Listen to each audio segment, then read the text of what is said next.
Taiwan is bursting with heaps of fun places to explore. Join me, Amber Hatfield, as I hit up travel hotspots, soak up some culture, and hunt down hidden gems. Let's go! Hello, and welcome back to another episode of Let's Go. I'm your host, Amber Hatfield, and today I'm going to do something a little bit special, a little bit different. I'm joined by the wonderful Fil Leskovsky. Hello.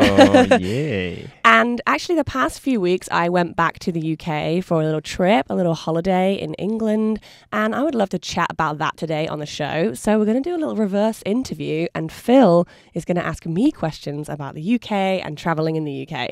So I'm pretty excited to be interviewed by you, Phil. Laughs in evil. I have been practicing my spin, where I spin and I have my cat on the lap. You know how an evil guy does in the movies? But I can't do it here, so guys, you have to picture it. All right, it's time for travel stories, but this time coming from you. Okay, I am interested to know, what was the first feeling once you get off the plane and you just, you know, what comes to your mind? Like finally, ground, and then? Okay, the first feeling that came to mind when you asked me this question is cold. Okay, so when I left Taiwan, I think I left probably was like 34 degrees or something. Right. 34 degrees Still here in the very much summer. hot, yeah. Sticky, hot, really humid, just ugh. And so I touched down in the UK. I had on some kind of comfy pants, a t-shirt, and maybe like a very light denim shirt thing over the top. And I touched down at 6 in the morning. So that day was, I think, 5 degrees C in London. And I thought, oh my God, like this can't be the trip. But luckily it was only a few days that it was going to be like that. And because it was so early in the morning as well, but it was kind of a freak few days. For the rest of the trip, the weather got better. That's still 5. I was expecting like 13. Yeah, no, 5. And I was saying to my mum and my friends, like, I think 5 degrees is the coldest that I've even felt in like, I don't know, years. The longest time. Yeah, exactly. Because I don't think it doesn't get down to 5 degrees in Taiwan. Unless you go somewhere up to the mountain to see the snow. Yeah. For 1 day, 2 days. Yeah, that's true. And I don't think I've done that in a while. So I feel like it was definitely the coldest I felt, at least in a few years. Yeah. That's the first question that comes to my mind, because once I step off the plane as well back to Europe, it was like, wow, you can just exist and breathe outside. Like you don't have to hide.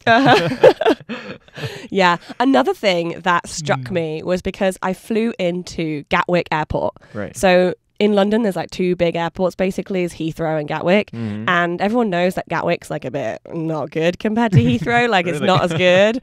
It's not really as like smooth, and things are kind of a bit more bumps on the road. Kind of slightly more run down, right? So I think the last time I flew to the UK, I also flew into Gatwick. And I remember there just being, at the luggage carousels, there is just luggage everywhere. Like just kind of looks like it's abandoned, like no one's even come to get it. Like there's just suitcases just lying around everywhere. It's been spinning there for like 6 months, Yeah, so that was my impression last time. And then this time when I came back, I just thought like, it looks kind of really empty and like just kind of weird, like compared to Taipei, Taoyuan Airport. And also I thought that the service is like very slow. I mean, I waited for at least an hour for my luggage to even get on the carousel. Like it was just crazy. Yeah. Oh, wow. I thought, wow, when I come back to Taiwan, I feel like I normally wait maybe like 20 minutes or something. I had mine in 15 minutes, I think. Yeah, efficiency. Right. But over there in Gatwick Airport, it was slow. Yeah. All right, now tell me about was it 3 weeks? It was 3 weeks. Oh, I didn't even notice, Sure, Phil, you missed me. I did. But all right, so what were you up to? Did you stay at home? Did you go somewhere outside? Did you have a nice trip with the family, friends? Yeah, so I kind of split my trip into a few different sections. So when I first got there, when I first get there, I stay in London for a few days because that's where most of my friends live. All my school friends pretty much all moved down from Nottingham, where I'm from, and they all live in London now. So I said to them, well, are you free this weekend? We're going to do something. But most of them were away because they'd already made plans, because I kind of planned it a bit late. Right. So two of them were there just on the Friday. We hung out, we like went for dinner and did some stuff. And then I directly went to the Cotswolds, which is where my family lives now, my mum and my brother. If you don't know the Cotswolds, it's pretty famous in the UK. It's like a kind of quaint almost like national park area. Oh, wow. You know, like in Taiwan, they have Taroko National Park, but obviously it's not like you're in a park. I mean, like it's just the outside, but it's like a protected kind of area, right? That's known as a park, but people live there and stuff. That's kind of how the Cotswolds area is. So there's houses, there's villages, there's towns and stuff there. But so that's where my brother lives, where my mum lives. So there's lots of quaint villages, like old stone houses and like bunting with UK flags on them and like little streams running through the villages and things like this, and old pubs and stuff like that. So it's like really quaint. If you really want to feel like in England, I would suggest you go visit that place. Yeah, exactly. A lot of people do that because it's not that far from London. It's kind of basically if you go from London towards let me get my directions right, north, east, south. Okay, if you go west, have to do that every time. If you go west from London for like maybe an hour on the train, hour and a half on the train, you get to this area. So it's just before Bristol and Bath and these other kind of nice cities that are quite old. And it's around there. So a lot of people do day trips from London there when they're on tours. I remember I was in Bath one day when I first got back. On the second day that I got back to my mum's house, me and my brother and my mum went to pick up his wife from this town called Bath, city town, because like she had just run, like taking a bath. She had just run 100 miles.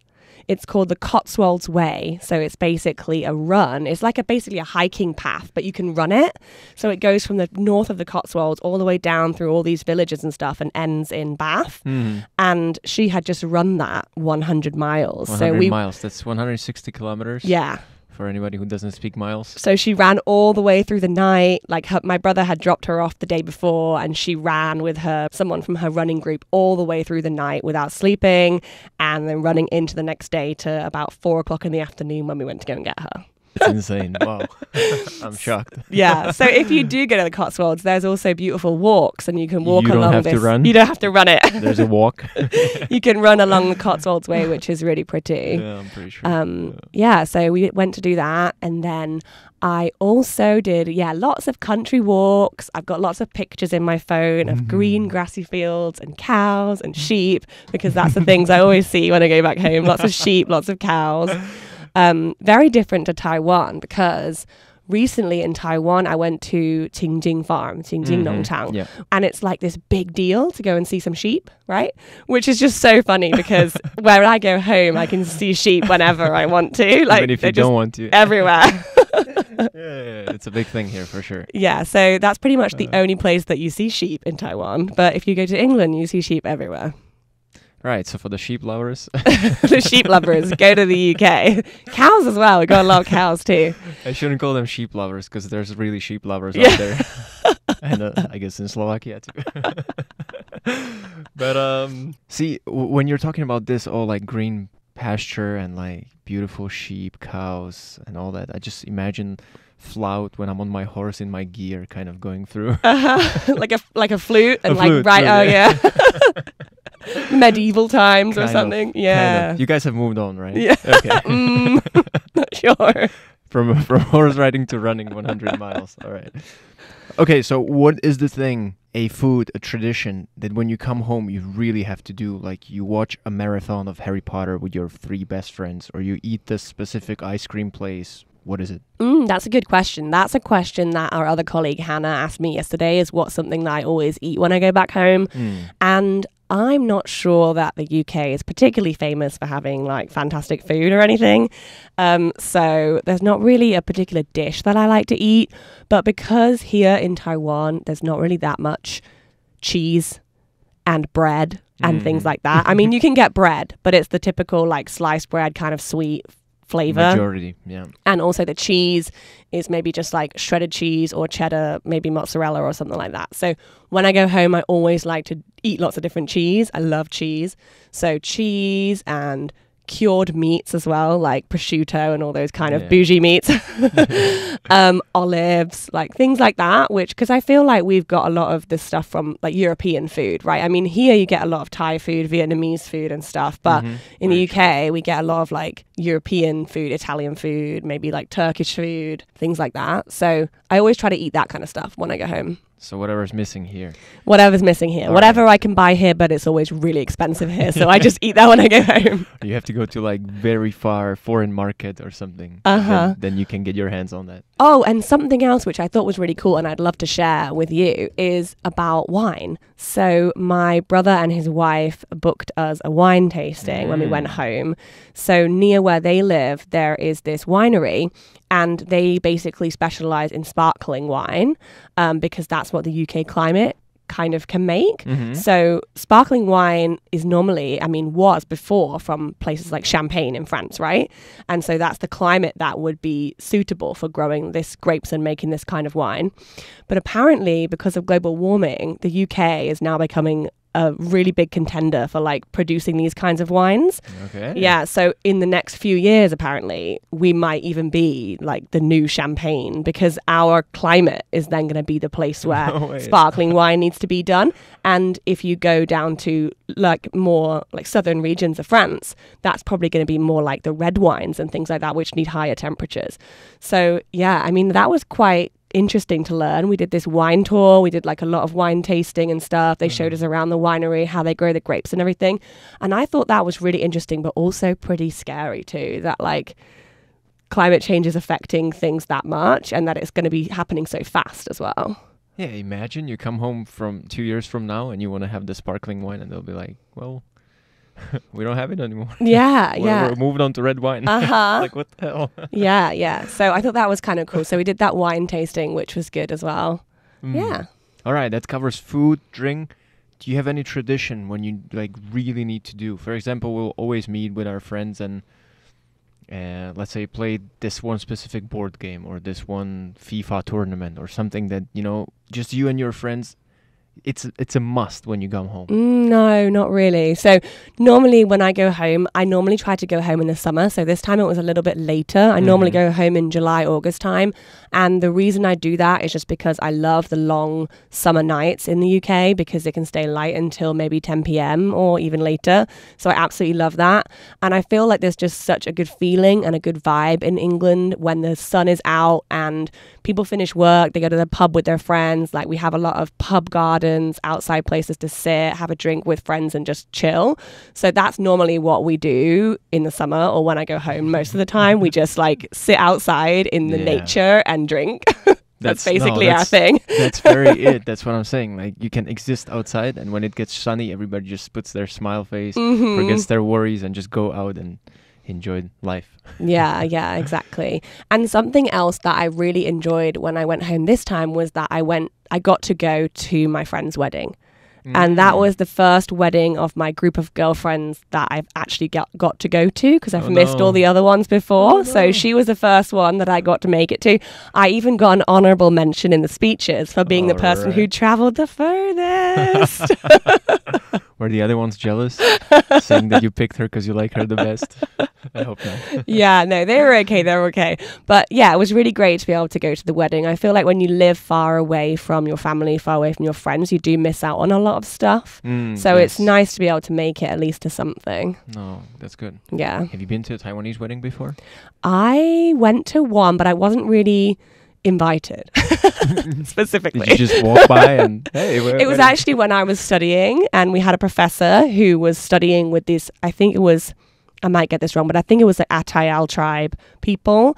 And he knew them very well and he was showing us about like the different cultures and stuff. So he said, can they come with me to attend and like see what like a more traditional indigenous like wedding is like. So we went to that, but it was kind of quite similar, I thought, to another wedding, which is like just the Taiwanese typical wedding where you sit at big round table and then you raise the glass to people, and it's definitely different from the weddings that we have. That's where I'm heading.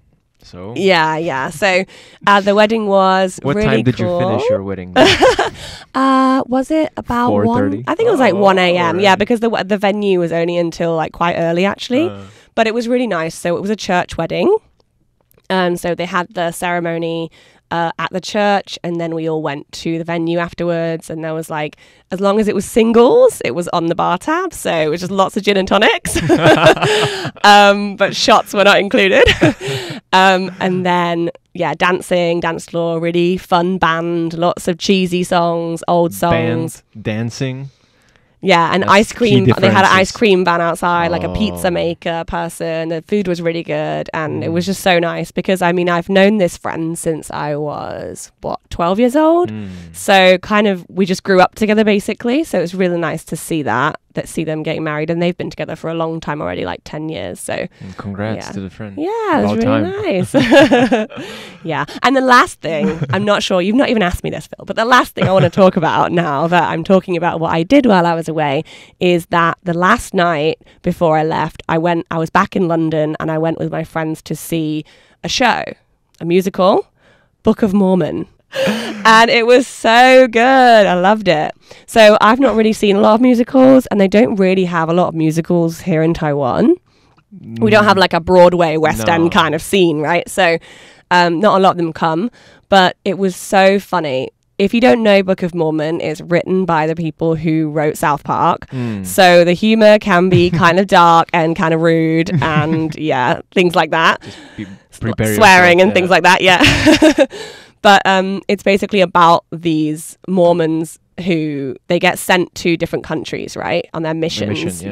So it's basically about the kids who have come to the age where they get sent on a mission, and they get sent on this mission to Uganda, and it's basically about their interaction with the Ugandan people and trying to turn them Mormon. And there's just a lot of songs which are so not PC, and it's really funny. And parts I'm just cringing, like, oh, I can't watch this, but it's really funny at the same time. Wait, do you think was it that popular that it made its way to London, or is it forbidden in the US? No, it was made in the US, and it's still on. It's still on there. I think it premiered there quite a long time ago, quite a few years ago. And I think a couple of years ago I was reading about it that it did kind of it caused some stirs with certain aspects of it, so they did change some parts of it. And I think what I was reading, that they changed kind of the role of the Ugandan people in the show, because it seemed a bit too much. It was like only about the Mormons and not about the people whose culture it was really talking about. So they kind of made them a bit more centered in the show. Yeah, so it was really fun. I would definitely recommend that people go and watch that. Now let me ask, what is the thing that you did not get to do in those 3 weeks? Pretty much got to do everything that I wanted to do. I felt quite satisfied with the trip time. I think 3 weeks was a good amount of time. 10 out of 10. All right, Amber, that's all I got. Thank you very much for sharing with me your trip, finally. Is that what it takes? We have to be on mic for Amber to tell me how she's been. Thank you for joining this episode of Let's Go. I hope you enjoyed hearing about my trip in the UK, and we will have more for you next week on Let's Go. See you next time. Ciao, people.